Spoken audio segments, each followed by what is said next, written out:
This meeting is being recorded. All right. We all know we're being recorded. All right. Welcome to Mug with Erin. I'm Erin, and this is my mug. And we have another mug here today. I have Geena Hymer here with me in the studio. And Geena, do you have a mug today? I do. I have my Aunt Gigi mug.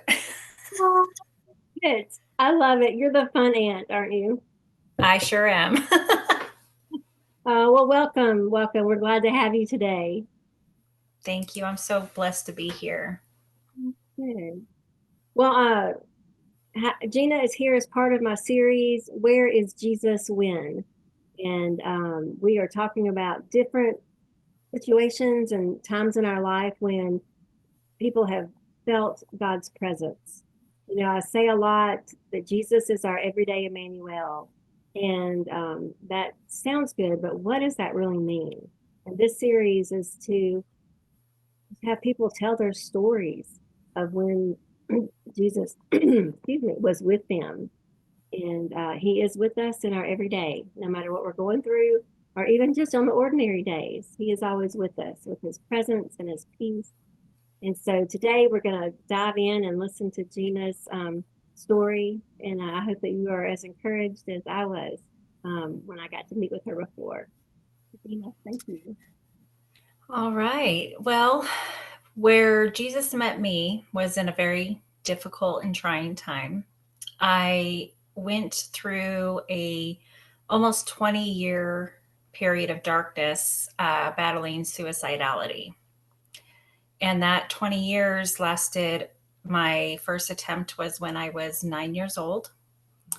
And my final attempt was at 28 years old. Um, I had started encountering some sexual abuse at the age of 9, and so young and unequipped to how to navigate that. Uh, I became quite depressed. And even at a young age of 9 years old, I really don't think you fully understand what that means, or um, or the overwhelm that comes along with that. And the sexual abuse did go on for about 2 years. And with that, I just wanted to find a way to make it stop. I wasn't in a position to share what was going on, for fear of what might happen to those that I loved because of threats that were being made. And so I can't even tell you exactly, how I came to the conclusion that I needed to try to end my life at such a young age. The only thing I can really come to the realization of is that there was a darkness over me at that point. Be it, Jesus is the light, Satan is the darkness. And I feel like he must have set up camp in my mind at that stage in my life, um, to keep me in a place of, well, like I said, of darkness. And so at that young age, I thought to run into oncoming traffic, in hopes that I would get hit by a car and that would just kind of end the pain and the suffering that I was going through in that time. Uh, and I did try on two separate instances at that young age. I'm still here. So, the traffic stopped. And, to me, that was God intervening into the plan that um, the devil had for me. And of course, at that point, I was pretty upset that the car stopped because um, it didn't go according to plan. And I remember on the second attempt, I um, went and sat in the yard. There was a bunch of bushes there, and I remember sitting there with my knees curled up to my chest and just kind of beating on my legs because I was so frustrated and just sobbing because I felt even more defeated in that exact moment. And over the years, the depression continued. And I, in my, I think it was about 18, 19 years old, I started doing forms of self harm, um, as just trying to find other ways to release the pent up pain that I had been feeling for so many years because I didn't even tell anybody about the sexual abuse until I was in my early 20s. Oh, wow. And um, for whatever reason, I felt like it was maybe safe to do so at that point. Um, but, growing up as a teenager, I definitely battled with ongoing depression, a lot of isolation whenever possible. Music was my therapy. It still is to this day. And I would just lock myself away in my room and listen to music and make mixtapes and um, and that just helped me get through. Um, and about a week before, or not about a week before my 21st birthday, my roommates and I decided to have a house party like we often did at that point, and I ended up being sexually assaulted by an acquaintance at that party. Mm. Yeah. And it took me right back to where I had been, um, and all the feelings of, um, you know, worthlessness and, all these different narratives that I had been fed over the years or led to believe. And I really took a nosedive into my depression and my self harm, and started attempting overdoses, um, and more self inflicted wounds to my body. I did spend about 4 or 5 days at one point in a psychiatric unit, after my roommate had read my journal and had taken me to the emergency room, and I went willingly. Um, and like I said, I was there for maybe 4 or 5 days, and I came out and I just went back to the same patterns. Um, and even going back a little bit, prior to turning 21, I turned to abusing alcohol often. And I was doing a lot of searching for um, the right way to get from point A to point B. And none of the strategies that I was using were truly effective. They were just more so dampening and pushing down the healing that needed to be done. Um, and I knew I needed some resources and some help to get through the stuff that I had been going through. So I had put myself into therapy as soon as I turned 18, was an adult. Mhm. Um, and I had been to multiple different types of therapies over the years, after the sexual assault that happened right before my 21st birthday. That did, I ended up with going to EMDR therapy, through the crime advocacy, through the courts. And that was very helpful in regards to me being able to push past the sexual assault as an adult. But even up until that point, I hadn't really started dealing with the sexual abuse that happened as a child. And so, And then you flash forward to 28, the point where I was in a, I'd been in a darkness for so many years, but this was about as far into the earth as I feel like I could have probably been.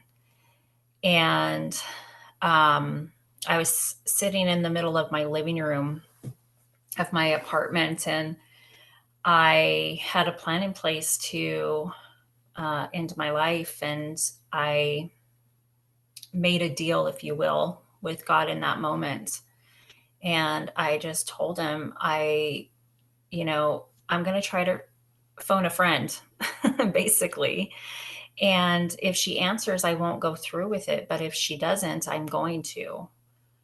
And I know for absolute certainty that he nudged her in that moment and said, whatever you're doing, you need to stop and answer this phone call. Um, and she did. And she was just a listening ear to me telling her, I'm really struggling right now. I'm wanting to take my life. And she just listened. And that's exactly what needed to happen in that moment. And I, um, I mean, obviously, I didn't go through with the plan because I'm here. Uh, and over the years, I still deal with occasional depression. That's just something I think I'm going to continuously deal with on some level. But I'm blessed to say that, I haven't had any um, inclination to want to take my life since I was 28 years old. So it's been several years. And it took me many years to find a therapist that really was a great fit for me. And that was just within the last 5 years. um, and so I'm very grateful to have her as well. She's helped me get through and work through a lot of really old traumas. Um, and it's opened up, um, you know, co- the ability to have like courageous conversations with family members about different things, which has also helped aid in not only my healing, but their healing and our healing as a relationship. Um, and at this stage of my life, I mean, I'm so on fire for Jesus that there's no going back. And I'm just so thankful that he has been there at every turn, even if I was holding him at arm's length for many, many years. He never gave up on me. Um, Makes me want to cry just thinking about it. But, we really do serve a good, good God. Mhm. So, can I ask a question about when your roommate found your journal? Hmm. Was there any sense of relief, or were you mad, or were I you? was very angry because it was such an invasion of privacy. Um, Obviously at this point and even several years back, I was grateful for it because things had started really kind of escalating at that point when she had came across that. But yeah, I was very upset in the moment. That's where you put all Hmm. like all the things you were hiding. Exactly. Yeah. Wow. And then fast forward to the phone call you made to your friend. Hmm. Tell me how that was different than your friend saying, "I read your journal and we're going to the ER." I through all those times when I was feeling that overwhelm and taking and inflicting harm upon myself, I never really wanted to die. I just wanted the pain to stop. And I, there was just something about having somebody really just sitting there and listening to what I had to say. And I can only imagine how absolutely overwhelming that may have been for her. And we did have not a super in depth conversation after the fact. But so I don't know to this day if she really understands the magnitude of where I was, because I didn't go into all the details with her, um, but I went into enough to, um, I guess, maybe give her the understanding that this was serious. Um, I was just at a different stage in my life. Back when my friend read my journal, I was in a very intense and heightened state of anger all the time. Um, and then with that final attempt at 28, I'd done a lot of growing and tried to do a lot of healing within that, like 10-year period of time, give or take. And I I think I was just done. I was just exhausted of fighting the fight. And I just something about that conversation, just kinda shifted something within me. Um, and it was highly probable, there was just a more overwhelming felt presence of God and Him wanting me to surrender my struggles to Him and stop pushing Him away. Right, right. So when you talked to your friend, like when she picked up the phone and y'all talked, did you want her to do something, or did you need her to say something, or did you just really need her to listen? I really just needed someone to listen. Mhm. Yeah. Because she lived a good 30, 40 minutes away from me. So it wasn't as though she was right next door, right down the street. And I think I recall her saying that, do you need me to come into town? And I was like, no, you know, I, I'll be okay. Um, you know, um, I remember thanking her for letting me talk through things. And we had worked together too, so she knew if she didn't see me at work, there'd be a much bigger problem. Um, but and we stayed in contact. I think it was one or two more times over that weekend. Just to check in and make sure things had what's the word? Um, I can't think of the word. Sorry, but Kind of settled, or yeah. so I think a lot of times people, when they see their loved ones spiraling, Hmm. they don't know that the thing is you want to do something. Hmm. I think it's so interesting that you were like, I just needed her to listen. Like you needed her to pick up the phone. That was the action you needed, Hmm. and then just to listen. And that was so important. Um, Yeah. Yeah. And, I think so many times, you know, we do see, like you said, someone around us may be spiraling or struggling, and we may not have ourselves are not equipped on how to approach the situation. I think there's a lot of thought that if we do press in and ask some questions, that it might push it further into the wrong direction. Um, I, I I think a lot of times that is probably what the person who's struggling needs most is just for somebody to say, "Hey, how are you today?" You know, um, do you need to talk? Um, it's a hard thing to navigate on both sides. Um, and I really firmly believe, as someone who battled so many years that it really is about just wanting to find a way to make the pain and the hurt and the frustration and whatever other emotions that come up with whatever is going on, to find a way to make it stop, and not have so much control over your life. And I, along with the suicidality, I also struggled with binge eating disorder for many years.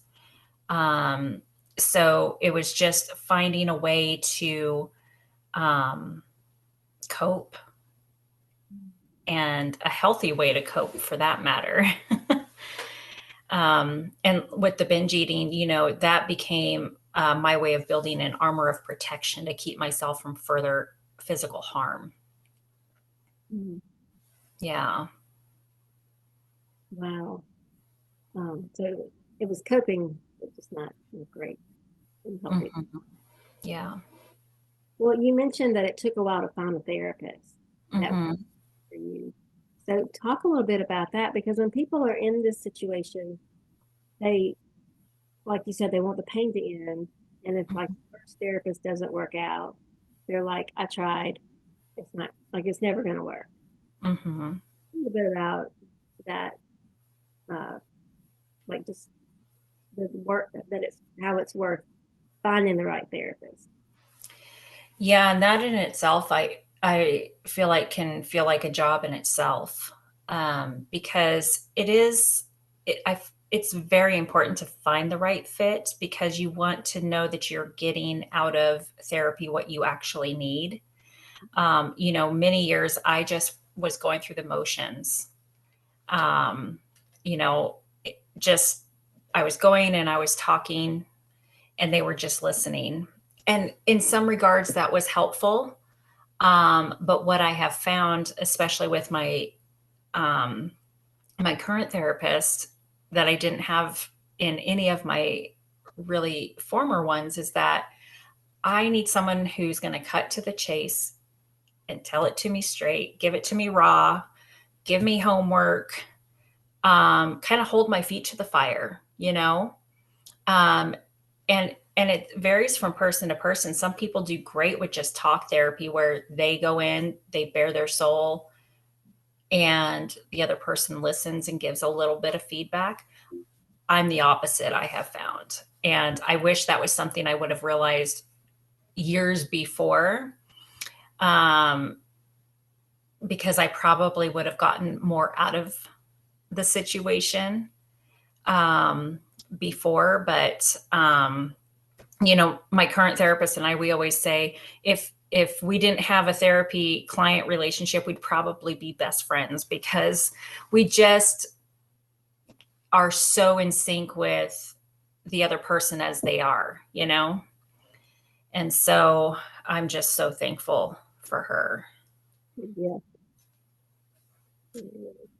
But it is a process and Mhm. also, I mean, hindsight's 2020. If you'd known then what you know now, but there's no way to know then what you know now. So it's such a Yeah. process, but it's a process worth going through. Um, Yeah, certainly, if you know that you really need to work through healing through things so that you can become the person that you were intended to be, don't give up just because the first, the second, the fifth, the 10th, however many has failed, you know, and ask God for guidance on finding the right person. Cause you can't go in and just like interview a therapist to see if they feel like a good fit. So it can take multiple attempts. Like, I mean, that's what happened to me. And like I said, I started in therapy at 18, and let's just say it's been several years later before I found that right fit. And, I just shoot her a text and let her know if I'm needing to, touch base with her. And um, thankfully, those times are fewer and far between, because I've deepened and really leaned into my faith. And that's what's really getting me where I need to be. okay. I'm glad you mentioned your faith because I was going to ask, what was your relationship with God like over those years? Um, you were little, like at 9 years old. Yeah, I mean, I was brought up in the church. So God has always been a part of my upbringing.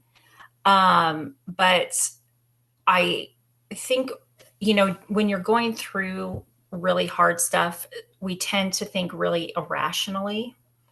And so I definitely lost my understanding and appreciation for what God has to offer.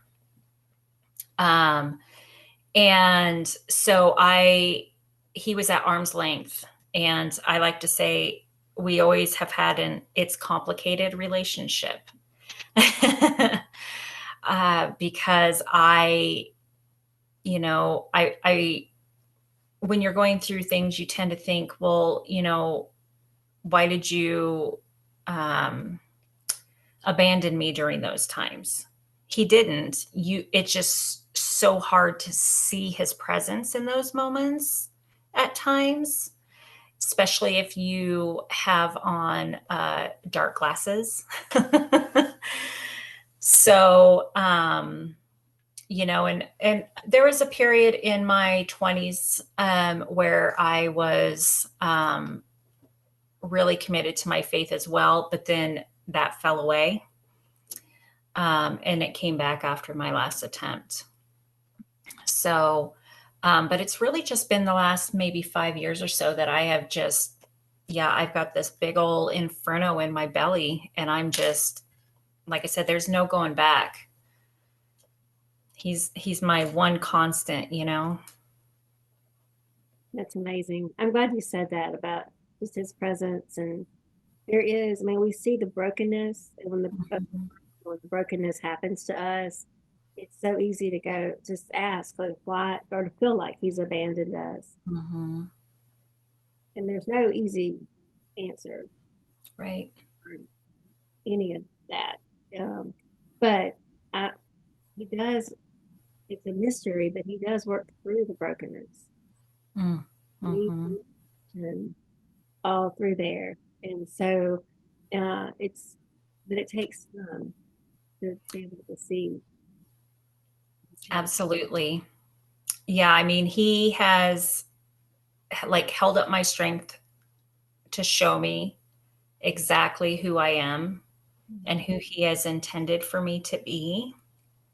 And he has definitely um, helped me to understand that he is going to use my pain for his purpose. And, that's why I'm so intentional about sharing my story. Because I want to be the person for others that I needed in those moments. And it's it's important for me to have other people feel like they're seen and heard, you know, and it will help further my healing as well as an added bonus. Right. Yeah. That is great.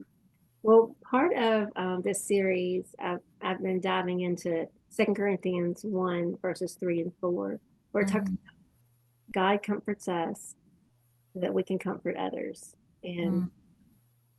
in that, the word comfort has a thought of coming alongside. And so I picture like calling someone to your side and going, come sit with me. And so I can share what I've been through. And but also the word for affliction is the idea of being pressed or squeezed and feeling trapped.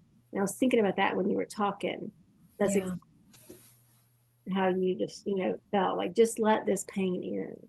And Hmm. if you could call to your side one of our listeners today, or all of our listeners, they're all listening, and who's struggling with some of the same things you struggled with, what words of encouragement would you have for them today?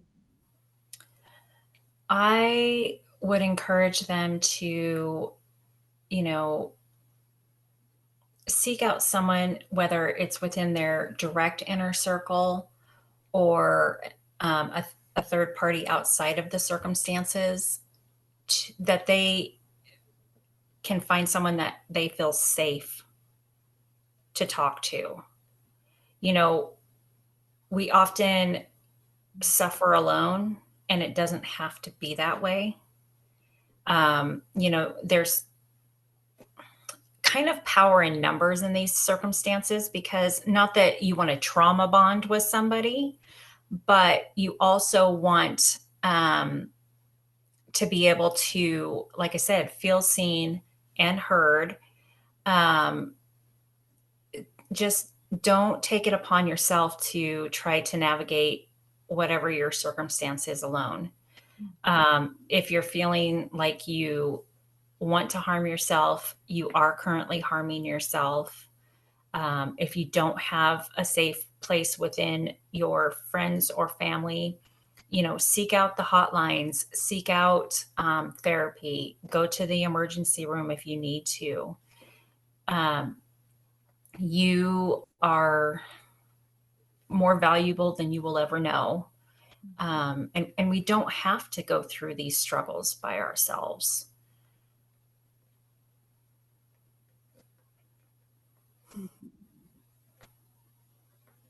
I appreciate you so. I know.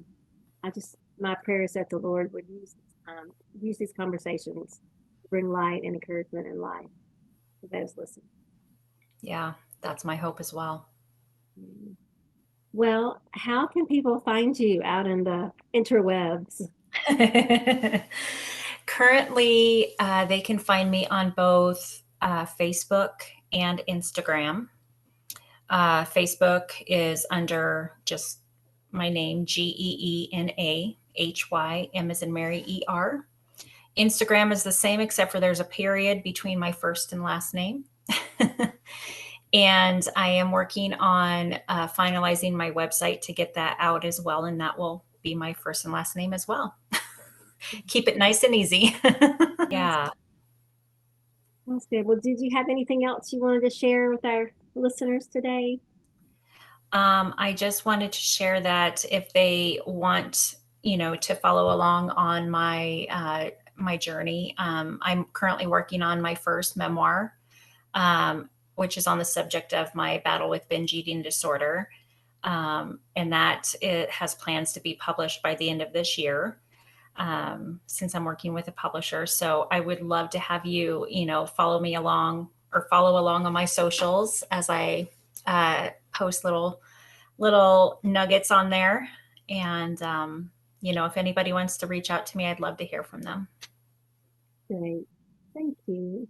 Thank you Yeah. so much for being here, Geena. This has been a wonderful conversation, and it's been hard.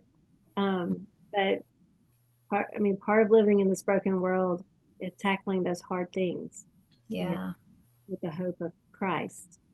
So thank you so much. I appreciate you being here. Thank you so much, Erin. Well, thank you for being here too. And I will see you and hopefully your mug and my mug next time on Mug to Mug with Erin. I always